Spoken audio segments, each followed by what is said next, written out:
Hello बच्चों, good morning. This is Kajal Gupta and welcome back to my YouTube channel education के।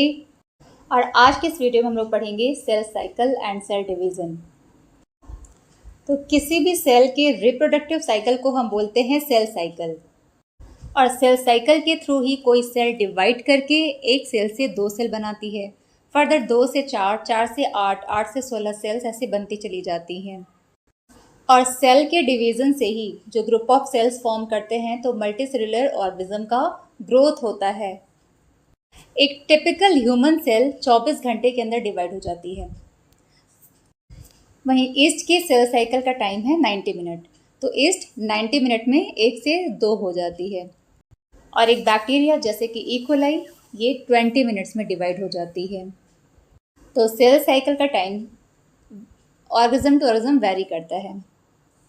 And cell cycle can be divided into 2 phases. कौन कौन सा phase है? Interphase and M phase. Interphase longest phase है और पूरे cell cycle का जितना भी टाइम होता है उसका मोर देन 90% टाइम इंटरफेज में ही जाता है। जबकि एम फेज शॉर्टेस्ट फेज है, लेस देन 5% टाइम ड्यूरेशन में एम फेज कंप्लीट हो जाता है। इंटरफेज फर्दर 3 फेजेस में डिवाइड होती है, G1 phase, S phase and G2 phase. यहाँ पर हर एक फेज अपने आप को अगले फेज के लिए तैयार करता है। जैसे कि G1 फेज है तो एस फेज में होना होता है डीएनए का रेप्लिकेशन। समझिएगा, एस फेज में होता है डीएनए का रेप्लिकेशन। तो रेप्लिकेशन के लिए इंपॉर्टेंट जितने भी एंजाइम्स हैं, प्रोटीन्स हैं, रॉ मटेरियल्स हैं, इनका सिंथेसिस हो जाएगा G1 फेज में। ठीक है, तो G1 फेज में क्या होता है? प्रोटीन का सिंथेसिस, एंजाइम का सिंथेसिस और जो भी रॉ मटेरियल्स होंगी ना डीएनए रेप्लिकेशन के लिए, उन सबके सिंथेसिस G1 में हो जाएगा। तो एस फेज में क्या होता है? एस फेज में डीएनए का डुप्लीकेशन या रेप्लिकेशन हो जाता है। फिर G2 फेज में क्या होना है? तो देखिए, G2 फेज के बाद क्या आता है? एम फेज, है ना, जिसमें सेल डिवीज़न होना है। तो सेल डिवीज़न के लिए जो भी इंपॉर्टेंट प्रोटीन्स हैं, जो भी ऑर्गन का डुप्लीकेशंस होना है, ऑर्गेनेल्स का डुप्लीकेशन होना है, ये सब कुछ G2 फेज में होगा। तो G2 phase prepare for mitosis. तो यहाँ पर क्या होता है? Preparation for the mitosis. तो ये G1, S एंड G2 ये इंटरफेज का टाइम ड्यूरेशन है और 95% से ज़्यादा टाइम इस फेज को कंप्लीट करने में लग जाता है। यदि एक ह्यूमन सेल 24 आवर्स में डिवाइड होता है, सेल साइकिल 24 आवर्स का है, तो उसमें 23 आवर्स इंटरफेज लेकर के जाता है। केवल 1.5 आवर्स या 1 आवर्स के करीब ही एम फेज में इंक्लूड होता है। और इसके बाद है सेकेंड फेज एम फेज, यानी कि इसमें माइटोसिस की प्रोसेस होती है। माइटोसिस में भी कुछ फेजेस होते हैं, जैसे प्रो फेज, मेटा फेज, एना फेज, टेलो फेज। तो ये है कैरियोकाइनेसिस का फेज, क्योंकि जब सेल डिवाइड होता है तो पहले कैरियोकाइनेसिस होती है, देन साइटोकाइनेसिस। तो कैरियोकाइनेसिस इन 4 फेजेस में कंप्लीट होता है और फिर जाकर के होता है साइटोकाइनेसिस, और यहाँ एक सेल 2 सेल में डिवाइड हो जाती है। हाँ जी, तो इंटरफेज क्या है? तो इंटरफेज को हम रेस्टिंग स्टेज भी कहते हैं, क्योंकि यहाँ पर न्यूक्लियस में कोई विजिबल चेंज नहीं होता। यानी कि सेल के न्यूक्लियस या सेल जो है खुद को प्रिपेयर तो कर रही है डिवीज़न के लिए, मेटाबॉलिकली एक्टिव है, अंदर काम चल रहा है, लेकिन विजिबल चेंज नहीं होता है इसमें, इसलिए इसको रेस्टिंग फेज भी कहते हैं। और इंटरफेज को 3 फेजेस में डिवाइड किया जाता है। कौन कौन सा? G1 फेज, जिसको गैप 1 फेज कहते हैं, दूसरा है S फेज या सिंथेसिस फेज, और तीसरा है G2 फेज या गैप 2 फेज। तो G1 फेज में क्या क्या होता है अभी पढ़ा हमने? Protein synthesis and raw material for DNA duplication synthesis, है ना। एस फेज में क्या होता है? डीएनए का डुप्लीकेशन या रेप्लिकेशन भी बोलते हैं। तो DNA replication and centriole duplication, जो सेंट्रियोल्स होते हैं न्यूक्लियस के बाहर प्रेजेंट होते हैं एनिमल सेल में, ये डुप्लीकेट कर जाएगा। और इस फेज में डीएनए का रेप्लिकेशन तो हो रहा है, यानी कि डीएनए का अमाउंट इंक्रीज होगा। ठीक है, डीएनए अगर 2C है, सपोज ये 2C है, तो एस फेज कंप्लीट होने के बाद क्या हो जाएगा? 4C हो जाता है। तो अमाउंट तो बढ़ गया, लेकिन नंबर ऑफ क्रोमोसोम वो इंक्रीज नहीं होता है। ठीक है, डीएनए का अमाउंट बढ़ता है, डबल होता है, डीएनए का नंबर या क्रोमोसोम नंबर इंक्रीज नहीं होता है। ठीक है, तो 2n है, अगर डिप्लॉइड है सेल तो डिप्लॉइड ही रहता है एस फेज के बाद भी, तो वो 2n का 2n ही रह जाता है। G2 फेज, गैप 2 फेज, इसमें क्या होगा? यहाँ पर प्रोटीन की सिंथेसिस होती है, जिनकी ज़रूरत सेल डिवीज़न यानी कि माइटोसिस में होने वाली है। और इस फेज़ में भी सेल ग्रोथ कंटिन्यू होता रहता है। सेल ग्रोथ का मतलब हुआ कि सेल ऑर्गेनल्स इंक्रीज़ हो रहे हैं, सब डबल हो रहे हैं। तो ये जो ऑर्गन्स वगैरह डबल हो रहे हैं, कंटेंट डबल हो रहे हैं, प्रोटीन एंजाइम्स डबल हो रहे हैं, तो साइटोप्लाज्मिक रेशियो इंक्रीज़ करता है। तो क्लियर है जीवन फेज में क्या हुआ। जीवन फेज में प्रोटीन सिंथेसिस हुआ, रॉ मटेरियल सिंथेसिस हुआ। एस फेज में DNA duplication, centriole duplication. G2 phase में भी प्रोटीन सिंथेसिस होता है और सेल ग्रोथ होता रहता है। G1S G2 तो हमने समझ लिया। अब हम समझते हैं G0 फेज, जिसे हम बोलते हैं क्विसेंट स्टेज। देखिए, एनिमल सेल्स में, एडल्ट एनिमल्स में कुछ ऐसी भी सेल्स होती हैं जो सेल डिवीज़न नहीं करती हैं। ठीक है, जैसे कि हार्ट सेल्स, वो डिवाइड नहीं करती हैं। कुछ अदर सेल्स हैं जो ओकेजनली ही डिवाइड करती हैं, यानी कि यदि सेल में इंजरी हो जाती है या सेल डेथ हो जाती है तो उस केस में सेल डिवाइड करती हैं। यानी कि in general cell division cell cycle में एंटर नहीं करती हैं सेल। तो ऐसी सेल्स जीवन फेज से एग्जिट हो जाती हैं। ठीक है, जीवन फेज से बाहर निकल जाती हैं और एक इनएक्टिव स्टेज में एंटर कर जाती हैं, जिसे बोलते हैं क्विसेंट स्टेज। ठीक है, तो क्या होता है क्विसेंट स्टेज? जब कोई सेल सेल साइकिल में एंटर नहीं करता, सेल डिवाइड नहीं करता, तो वो जीवन फेज से बाहर आ जाता है और एक इनएक्टिव स्टेज में एंटर करता है, जिसे बोलते हैं क्विसेंट स्टेज, G0। तो क्विसेंट स्टेज में भी सेल मेटाबॉलिकली एक्टिव होती हैं, क्योंकि cell is the functional unit of life. तो सेल के अंदर काम तो चल रहा होता है, मेटाबॉलिकली वो एक्टिव होती है, लेकिन वो प्रोलिफरेट नहीं करती है, सेल डिवीज़न के प्रोसेस में एंटर नहीं करती हैं। अब आपने समझ लिया, तो अब जल्दी से बताइए कि सेंट्रियोल का डुप्लीकेशन किस फेज में होता है?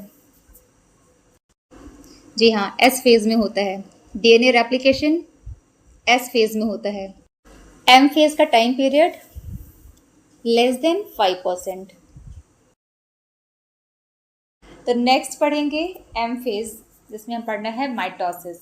देखिए, माइटोसिस में एक सेल डिवाइड करके दो डॉटर सेल का फॉर्मेशन करती है, और इसमें जो पेरेंट सेल में जितने क्रोमोसोम्स होते हैं उतने ही क्रोमोसोम डॉटर सेल में भी प्रेजेंट होते हैं। अगर सेल डिप्लॉइड है तो डिप्लॉइड डॉटर सेल्स का फॉर्मेशन करेगा, अगर हैप्लॉइड पेरेंट सेल है तो हैप्लॉइड डॉटर सेल्स का फॉर्मेशन करेगा। ठीक है, तो नंबर ऑफ क्रोमोसोम्स इक्वल रहती है और इसीलिए इस डिवीजन को बोलते हैं इक्वेशनल डिवीजन। ठीक है, तो mitosis is also called equational division. क्यों बोलते हैं? क्योंकि यहाँ पर पेरेंट सेल और डॉटर सेल में नंबर ऑफ क्रोमोसोम्स इक्वल होते हैं। तो माइटोसिस को दो फेजेस में डिवाइड करते हैं। फर्स्ट है कैरियोकाइनेसिस एंड सेकेंड है साइटोकाइनेसिस। कैरियोकाइनेसिस को फर्दर कुछ फेजेस में डिवाइड किया जाता है, जैसे प्रोफेज, मेटाफेज, एनाफेज, टेलोफेज। कौन कौन सा है? Prophase, metaphase, anaphase and telophase. तो प्रोफेज में एंटर करने के पहले हम देख लेते हैं कि इंटरफेज में सेल कैसा दिख रहा है। तो सेल में देखिए, यहाँ पर सेंट्रोजोम का डुप्लीकेशन हो जाता है, तो दो सेंट्रोजोम प्रेजेंट है यहाँ। न्यूक्लियस है, न्यूक्लियर मेम्ब्रेन है, सेल मेम्ब्रेन है, क्रोमैटिन मटेरियल है, न्यूक्लियोलस, ये सब यहाँ पर विजिबल है, प्रेजेंट है। अब प्रोफेज में क्या होता है? प्रोफेज में जो सेंट्रोजोम्स होते हैं वो अपोजिट पोल की तरफ मूव करना शुरू कर देते हैं। तो centrosomes move towards opposite poles. Centrosome से छोटे छोटे स्मॉल फाइबर्स का फॉर्मेशन होता है, जिसे हम एस्टर बोलते हैं। और दो सेंट्रोजोम जब डिवाइड होता है, दूर जाता है, पोलवार्ड मूवमेंट होता है, तो यहीं से लॉन्ग फाइबर्स का फॉर्मेशन भी होता है, जिसे बोलते हैं स्पेंडल फाइबर। ठीक है, तो यहाँ पर सेंट्रोजोम का मूवमेंट हो रहा है पोलवार्ड, एस्टर का फॉर्मेशन हुआ, स्पेंडल फाइबर का फॉर्मेशन होता है। और अभी आपने देखा था इंटरफेज में क्रोमैटिन मटेरियल्स थी, है ना? तो क्रोमैटिन मटेरियल यहाँ पर प्रोफेज में कंडेंस हो जाती है और ये कंडेंस होकर के क्रोमोसोम बनाती है। और यहाँ पर जो क्रोमोसोम है ना, ये दो क्रोमैटिड्स में डिवाइड हो जाता है और इसका अपीयरेंस एक्स शेप में हो जाता है। ठीक है, तो एक्स शेप में क्रोमोसोम अपीयर करती है, तो क्रोमोसोम डिवाइड करके दो क्रोमैटिड का फॉर्मेशन करती है। तो किसी भी सेम क्रोमोसोम की जो दो क्रोमैटिड्स होती हैं, इन्हें हम सिस्टर क्रोमैटिड्स बोलते हैं। और ये सिस्टर क्रोमैटिड्स आपस में लिंक होती हैं किसके थ्रू? सेंट्रोमियर के थ्रू कनेक्टेड होती हैं। और दो अलग अलग क्रोमोसोम्स की जो क्रोमैटिड्स होती हैं, इन्हें हम नॉन सिस्टर क्रोमैटिड बोलते हैं। तो क्रोमोसोम यहाँ पर एक्स शेप का हो गया, दो क्रोमैटिड्स बनाया, दोनों क्रोमैटिड आपस में सेंट्रोमियर से कनेक्टेड हैं। सेम क्रोमोसोम के क्रोमैटिड सिस्टर क्रोमैटिड कहलाते हैं, डिफरेंट क्रोमोसोम्स के क्रोमैटिड नॉन सिस्टर क्रोमैटिड बोलते हैं। और इनमें अभी प्रोफेज में क्या होता है, जो न्यूक्लियर मेम्ब्रेन है ना वो डिसअपियर होना शुरू कर जाती है।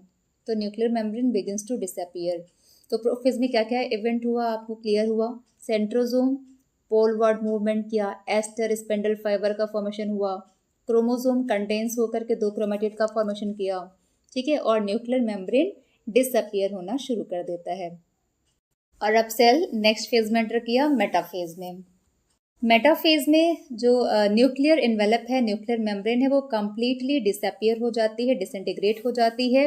And this is the best stage to study the morphology of chromosome, क्योंकि इस फेज में सारे क्रोमोसोम इक्वेटोरियल प्लेट पर अलाइन कर जाती हैं। तो सारे क्रोमोसोम इक्वेटोरियल प्लेट पर अरेंज हो जाते हैं और स्पेंडल फाइबर काइनेटोकोर से अटैच हो जाता है। तो मेटाफेज का इवेंट क्या है कि सारे क्रोमोसोम्स इक्वेटोरियल प्लेट पर अलाइन कर जाते हैं और जो स्पेंडल फाइबर है वो काइनेटोकोर से अटैच हो जाता है, ठीक है। अब आप पूछोगे इक्वेटोरियल प्लेट क्या होता है, तो इक्वेटोरियल प्लेट को ही हम मेटाफेज प्लेट भी कहते हैं। ये सेल के मिडिल में प्रेजेंट एक इमेजिनरी लाइन होता है, ठीक है। तो इमेजिनरी लाइन कंसिडर करते हैं जिसे हम इक्वेटोरियल प्लेट कहते हैं, क्योंकि सेंटर में, इसी सेंटर रीजन पर ही सारे के सारे क्रोमोसोम्स अरेंज हो जाते हैं, अलाइन करते हैं। और कैनेडोकोर क्या होता है, तो देखिए क्रोमोसोम में ये सेंट्रोमियर है ना, जिससे दो क्रोमेटिड कनेक्ट है। अब इसी सेंट्रोमियर के ऊपर डिस्क शेप स्ट्रक्चर प्रेजेंट होता है जिसे बोलते हैं कैनेटोकोर, ठीक है। और इसी कैनेटोकोर से स्पिंडल फाइबर कनेक्ट हो जाती हैं, अटैच हो जाती हैं। नेक्स्ट फेज है एनाफेज, और इस फेज में इंपॉर्टेंट इवेंट क्या होता है, यहाँ पर सेंट्रोमियर स्प्लिट करता है। बहुत इंपॉर्टेंट क्वेश्चन बनता है यहाँ से कि सेंट्रोमियर स्प्लिट कहाँ होता है, तो एनाफेज में।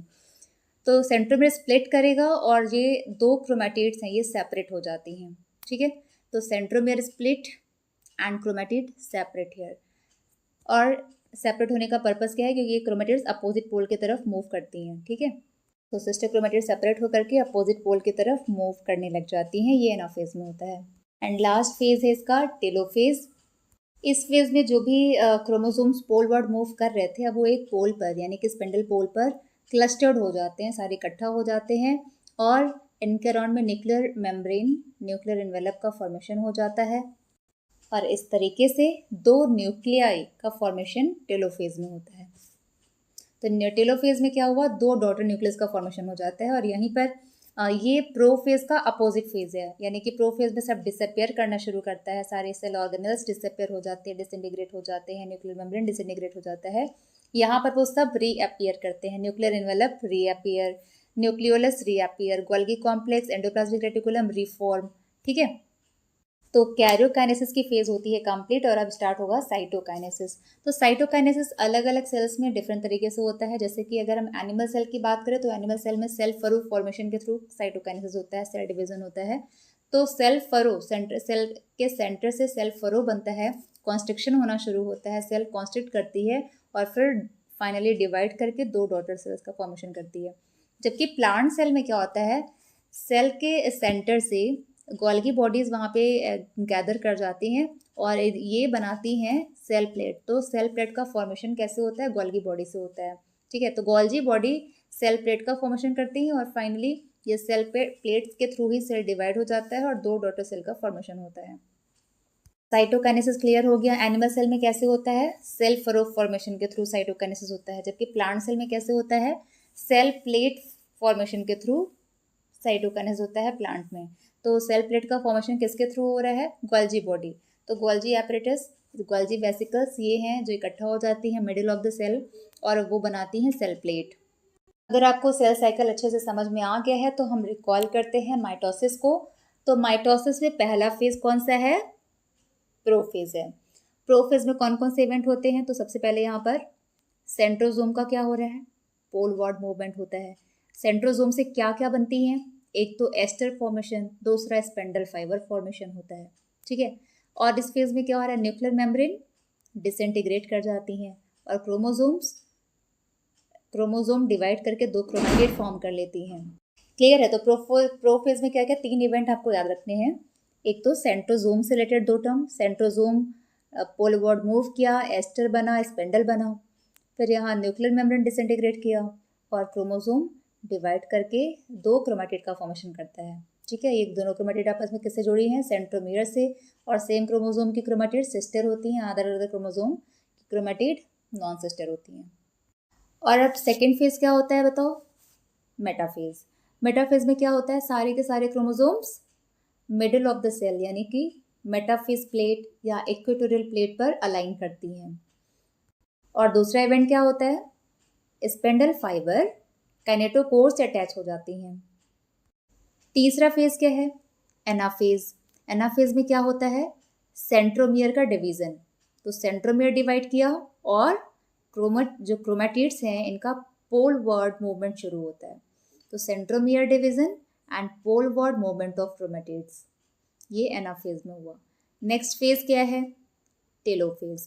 तो टेलोफेज में क्या चीज़ें होती हैं, ये प्रोफेज का अपोजिट है। तो यहाँ पर nuclear membrane reappear, nucleolus, Golgi body, ER reappear.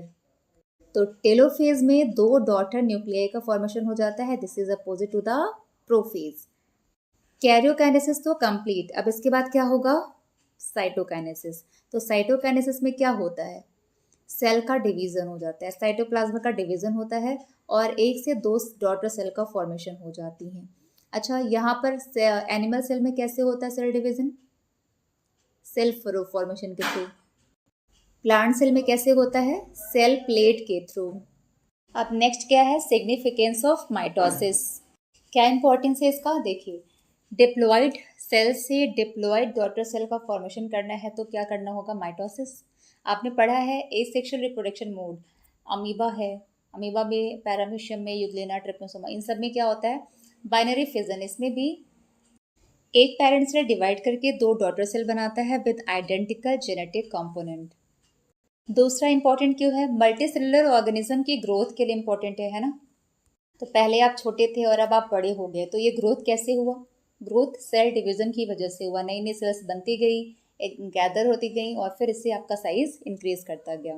देखिए प्लांट सेल में जो सेल ग्रोथ होता है, सेल डिवीजन होता है, वो कहाँ होगा, कंटिन्यूअस सेल डिवीजन होता है मेरिस्टेमेटिक रीजन में, है ना। तो apical meristem, intercalary meristem, lateral meristems होती हैं जहाँ पर कॉन्टिन्यूअस ग्रोथ होता रहता है प्लांट का, और वो through out the life grow कर सकती हैं, है ना। तो प्लांट में through out the life growth होता है क्योंकि वहाँ पर मेरिस्टेमेटिक टिश्यूज प्रेजेंट होती हैं। तो यहाँ पर हमारा ये टॉपिक कंप्लीट होता है। तो बच्चों हमने लास्ट वीडियो में माइटोसिस की प्रोसेस देख ली है और हम इस वीडियो में मियोसिस की प्रोसेस को समझेंगे। हमारी बॉडी में ऐसी कौन सी सेल्स होती हैं जो मियोसिस के थ्रू रिप्रोड्यूस करती हैं, तो आपको पता है कि जनरेटिव सेल्स जो गैमेट फॉर्मिंग सेल्स होती हैं वो मियोसिस के थ्रू गैमीट का फॉर्मेशन करती हैं। तो मियोसिस 2 स्टेजेस में कवर कर होता है, meiosis first and meiosis second. इसमें एक पेरेंट सेल है जो मियोसिस फर्स्ट के थ्रू 2 सेल्स का फॉर्मेशन करती है और ये दोनों सेल हैप्लॉइड होती हैं। तो यहाँ पर क्या हो रहा है, पेरेंट डिप्लॉइड है और उससे 2 हैप्लॉइड सेल्स का फॉर्मेशन हुआ। तो मियोसिस फर्स्ट को हम रिडक्शन डिवीजन बोलते हैं। क्यों बोलते हैं रिडक्शन डिवीजन, क्योंकि यहाँ पर नंबर ऑफ क्रोमोसोम्स रिड्यूस करके हाफ हो जाता है और फिर ये 2 सेल्स जो बनी हैं वो मियोसिस सेकेंड में जाती हैं और मियोसिस सेकेंड कंप्लीट होने पर 4 हैप्लॉइड डॉटर सेल्स का फॉर्मेशन होता है। और यहाँ पर आप देखो दो हैप्लॉइड डॉटर सेल्स से 4 हैप्लॉइड डॉटर सेल्स का फॉर्मेशन हो रहा है। तो सेकेंड मियोसिस में हैप्लॉइड से हैप्लॉइड सेल्स बन रही हैं, तो इससे हम इक्वेशनल डिवीजन कहते हैं और ये बिल्कुल जैसे माइटोसिस होता है, बिल्कुल माइटोसिस के इक्विवेलेंट होता है, ठीक है। तो इसकी प्रोसेस पूरी माइटोसिस जैसी होगी मियोसिस सेकेंड की। तो क्लियर हो गया, मियोसिस को हम रिडक्शनल डिवीजन क्यों बोलते हैं, क्योंकि मियोसिस की प्रोसेस से बनने वाली सेल्स में नंबर ऑफ क्रोमोसोम्स रिड्यूस करके हाफ हो जाती हैं। तो मियोसिस में 2 स्टेजेस हैं, meiosis first and meiosis second. और मियोसिस फर्स्ट डिवाइडेड है prophase first, metaphase first, anaphase first, telophase first and cytokinesis होगा उसके बाद, कैरियोकाइनेसिस देन साइटोकाइनेसिस होना है। और मियोसिस फर्स्ट के प्रोफेज फर्स्ट को फर्दर कुछ सब स्टेजेस में डिवाइड किया गया है, जैसे leptotene, zygotene, pachytene, diplotene and diakinesis. तो ये 5 सब स्टेजेस होती हैं। फिर मियोसिस सेकेंड में भी ये सारी चीज़ें होंगी, prophase second, metaphase second, anaphase second, telophase second और फिर फाइनली साइटोकाइनेसिस होने के बाद 4 सेल्स का फॉर्मेशन हो जाएगा। देखिए प्रोफेज फर्स्ट का पहला सब स्टेज है लैप्टोटीन। लैप्टोप्रोटीन में सेल में कैसे चेंजेस आते हैं, कैसा दिखता है, ये इसको समझने के लिए पहले समझते हैं इंटरफेज में सेल कैसा दिखता है। देखिए इंटरफेज में क्रोमैटिन मटेरियल थ्रेड फॉर्म में है और एक सेंट्रोजोम है और एस फेज में ही सेंट्रोजोम डुप्लीकेट करता है। लैप्टोप्रोटीन में जो क्रोमोसोम्स है वो कॉम्पैक्ट कंटेन्स होना शुरू हो जाते हैं, तो कॉम्पैक्शन होता है क्रोमोसोम्स का। और इस फेज में हम क्रोमोसोम्स को लाइट माइक्रोस्कोप से देख सकते हैं। और इस फेज में जो सेंट्रोजोम एस फेज में डुप्लीकेट किया था तो यहाँ पर वो विजिबल हो जाता है। तो सेंट्रोजोम है, क्रोमोसोम्स का कॉम्पैक्शन होना शुरू हो जाता है, लाइट माइक्रोस्कोप में दिखाई पड़ती हैं। सेकेंड सबस्टेज है जाइगोटीन। जाइगोटीन में होमोलॉगस क्रोमोसोम्स की पेयरिंग होनी शुरू होती है। देखिए हमारी बॉडी में जो 46 क्रोमोसोम्स होते हैं तो उस सेल्स में जो 46 क्रोमोसोम है उसमें से 23 पैटर्नल क्रोमोसोम होता है और 23 मैटर्नल क्रोमोसोम होता है। पैटर्नल यानी कि जो फादर से आया हुआ है और मैटर्नल यानी जो मदर से आया हुआ है। तो इस फेज में क्रोमोसोम्स डिवाइड करके दो क्रोमैटिड का फॉर्मेशन कर लेती हैं और जो होमोलॉगस क्रोमोसोम्स हैं उनकी पेयरिंग होनी शुरू हो जाती है, पेयरिंग बनाते हैं वो। देखिए होता क्या है कि यहाँ पर एक प्रोटीन होती है, स्पेसिफिक प्रोटीन होती है जो होमोलॉगस क्रोमोसोम्स को बाइंड करके रखती है, पास में अटैच करके रखती है। तो इस प्रोटीन की वजह से जो दो होमोलॉगस क्रोमोसोम्स है ये एक साइनेप्टोनिमल कॉम्प्लेक्स का फॉर्मेशन करते हैं। साइनेप्टोनिमल कॉम्प्लेक्स का मतलब यहाँ पर क्या है, दो क्रोमोसोम से जो होमोलॉगस क्रोमोसोम पेयरिंग है इसमें बाइवैलेंट और टेट्राड का फॉर्मेशन करते हैं। बाइवैलेंट का मतलब क्या हुआ, बाइवैलेंट मतलब दो क्रोमोसोम की बात हो रही है कि दो दो क्रोमोसोम्स की पेयरिंग हुई है तो बाइवैलेंट बना। और टेट्राड का मतलब ये दो जो क्रोमोसोम्स हैं इसमें 4 क्रोमैटिड्स है ना, तो दो फर्स्ट क्रोमोसोम के, दो सेकंड क्रोमोसोम के, तो टोटल कितने क्रोमैटिड हो गए, 4 क्रोमैटिड्स हैं, तो ये बनाते हैं टेट्राड। तो दो क्रोमोसोम्स इसलिए इसको बोलते हैं बाइवैलेंट और 4 क्रोमैटिड्स हैं इसलिए इसको बोलते हैं टेट्राड। ठीक है, तो साइनेप्टोनिमल कॉम्प्लेक्स का फॉर्मेशन कहाँ होता है, जाइगोटीन सबस्टेज में। ठीक है, और जो होमोलॉगस क्रोमोसोम्स का एसोसिएशन होता है इसे बोलते हैं साइनेप्सिस। अब थर्ड सबस्टेज है पैकेटीन। पैकेटीन में इंपॉर्टेंट इवेंट है क्रॉसिंग ओवर, जिसे हम रिकॉम्बिनेशन भी बोलते हैं। तो क्रॉसिंग ओवर यहाँ पर होता है। क्रॉसिंग ओवर का मीनिंग क्या हुआ, the exchange of corresponding segments between non sister chromatids of homologous chromosomes. तो जो होमोलॉगस क्रोमोसोम्स पेयरिंग बनाए हुए हैं उनमें अब वो दो अलग अलग क्रोमोसोम्स के क्रोमैटिड्स क्या होंगे, नॉन सिस्टर होंगे, तो यहाँ पर सेगमेंट्स का कुछ एक्सचेंज हो जाता है। देखिए यहाँ पर एक्सचेंज हो गया, तो ए का कुछ पार्ट पैटर्नल क्रोमोसोम का कुछ पार्ट मैटर्नल क्रोमोसोम में और सेकेंड का कुछ पार्ट फर्स्ट क्रोमोसोम में ट्रांसफर हो गया।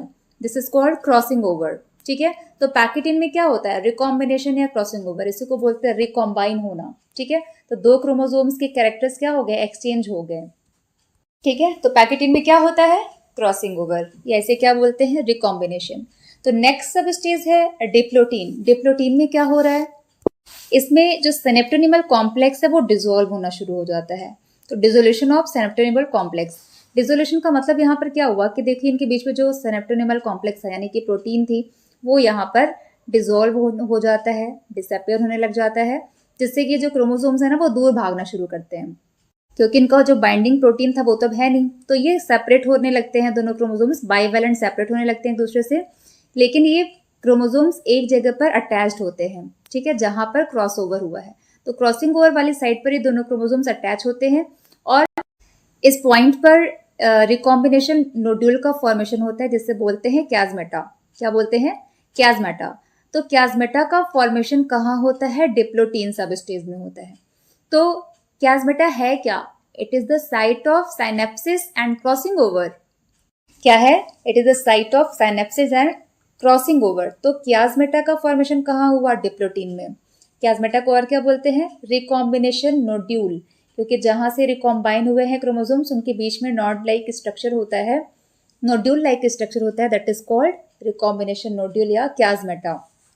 देखिए ह्यूमन के केस में जो ओजेनेसिस की प्रोसेस है फीमेल में वो एम्ब्रियोनिक डेवलपमेंट के समय ही शुरू हो जाती है और जो ओसाइट्स होती हैं वो डिप्लोटीन स्टेज में ही अरेस्टेड रहती हैं। ठीक है, तो ह्यूमन में जो ओसाइट्स हैं वो कब किस फेज में अरेस्टेड हैं, डिप्लोटीन सबस्टेज में अरेस्टेड होती हैं। और अब लास्ट सबस्टेज है प्रोफेज का, डाइकाइनेसिस। इसमें क्या होता है, इसमें क्याजमेटा का टर्मिनलाइजेशन होता है।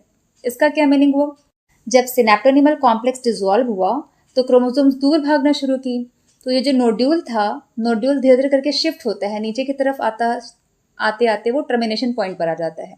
तो diakinesis is marked by terminalisation of chiasmata. तो क्याज़्माटा यहाँ पर टर्मिनल पॉइंट पर आ जाता है और ये एनाफेज में जाकर के सेपरेट होगा। एंड इस स्टेज में क्रोमोसोम्स फुल्ली कंडेंस्ड हो जाती हैं, न्यूक्लियस, न्यूक्लियोलस ये सब सेल में डिसअपियर हो जाती हैं। तो फाइनली प्रोफेज फर्स्ट के एंड में क्या होता है, जो सेंट्रोसोम्स है वो पोल पर मूव कर जाती हैं, अपोजिट पोल पर मूव कर जाती हैं। इनसे स्पिंडल फाइबर एस्टर्स का फॉर्मेशन हो जाता है। न्यूक्लियस, न्यूक्लियोलस ये सब डिसइंटीग्रेट हो जाती हैं और यहाँ पर क्रोमोसोम्स के बीच में रिकॉम्बिनेशन नोड्यूल अपीयर होता है। नेक्स्ट है मेटाफेज फर्स्ट। इसमें जो बाईवैलेंट क्रोमोसोम्स हैं वो इक्वेटोरियल प्लेट पर अलाइन कर जाते हैं। तो सारे के सारे इक्वेटोरियल प्लेट पर जो होमोलॉगस पेयर्ड हैं वो सारे क्रोमोसोम्स अलाइन कर जाएंगे इक्वेटोरियल प्लेट पर, और क्रोमोसोम्स की काइनेटोकोर से स्पिंडल फाइबर अटैच हो जाता है। और नेक्स्ट है एनाफेज फर्स्ट। एनाफेज में जो होमोलॉगस क्रोमोसोम्स हैं ना वो सेपरेट होने लग जाती हैं। तो एनाफेज में ही वो जो रिकॉम्बिनेशन नोड्यूल रह गया था ये बिल्कुल डिटैच हो जाता है, सेपरेट हो जाता है। तो डिसॉल्व होने के बाद दोनों होमोलॉगस क्रोमोसोम्स अपोजिट पोल की तरफ मूव करना शुरू करती हैं।